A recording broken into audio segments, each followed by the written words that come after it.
साथियों नमस्कार। इस वीडियो में आप सभी का बहुत बहुत स्वागत है क्योंकि ये वीडियो बहुत ही खास होने वाला है। दोस्तों आज हम दिखाएंगे, आपको बताएंगे और कौन से तरीके से करना है, करेले की खेती के बारे में बताएंगे। दोस्तों लगातार कई वर्षों से हम देख रहे हैं जो करेले की खेती है वो अपना रेट मार्केट में बरकरार बना रखा है। जो इसका रेट है वो 25 से 30 रुपये किलो के नीचे नहीं आ रहा है।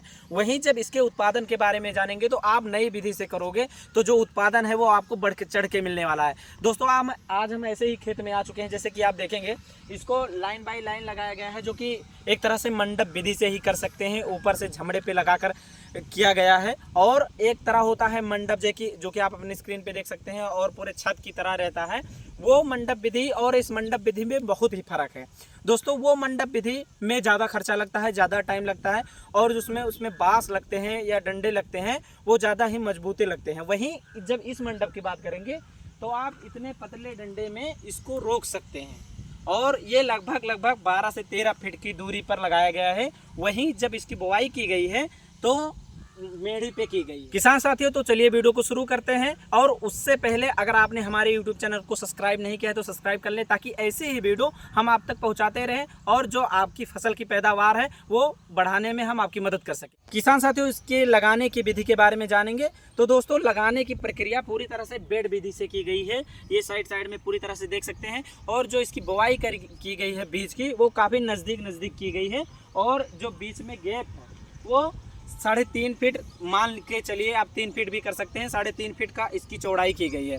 इसमें 3.5 फीट की चौड़ाई में आप इसकी जब हार्वेस्टिंग करते हैं, तोड़ाई करते हैं पूरी फसल की, तो बहुत ही अच्छा आने जाने में रहे। किसान साथियों इसमें जब आप दवा का स्प्रे करेंगे तो पूरी तरह से बहुत ही अच्छा पूरे पौधे में दवा का स्प्रे पड़ता है। वहीं कई मंडप विधि से किया गया फसल, आपको जो दवा छिड़काव कर रहे हो या हार्वेस्टिंग कर रहे हो या खाद लगा रहे हो तो उसमें काफ़ी सारे प्रॉब्लम देखने को मिल रही होगी। वहीं जब आप इसमें पानी लगाने की प्रक्रिया को देखेंगे तो पूरी तरह से नाली की व्यवस्था की गई है। इसमें आप नाली की सहायता से सिंचाई कर सकते हैं। और साथ ही जब इस मंडप बनाने की विधि की बात आती है तो आप देखेंगे सबसे ऊपर तार का उपयोग किया गया है, बीच में डोरी का उपयोग किया गया है और ये सुतली से इसकी बिनाई की गई है। दोस्तों इस तरह से जब ये पौधा एक साइड से जाके दूसरे साइड जाएगा तब तक इस पौधे का जो पूरी तरह बढ़ाव रहेगा वो रुक जाएगा और उतने पे ही उत्पादन देना प्रारंभ कर देगा। दोस्तों हमारे पीछे देख सकते हैं ये लगभग 3.5 से 4 बीघा में लगाया गया है और पूरी तरह से स्वस्थ पेड़ है और कुछ ही दिनों में हार्वेस्टिंग होने वाला है। किसान साथियों बुआई की विधि बहुत ही आसान है। जैसे कि आप पौधे से पौधे की दूरी 3 फीट पर एक बीज कर सकते हैं। दोस्तों जितना ही जगह जड़ों को मिलता है उतना ही उत्पादन देने में माहिर होता है। वहीं कई किसान ऐसे होते हैं जो थाला का प्रयोग करते हैं, जैसे कि थाला बना के एक थाले में 3 या 4 बिया का उपयोग करते हैं। उसमें से 2 बीज नष्ट हो ही जाते हैं और 2 ही बीज बचते हैं।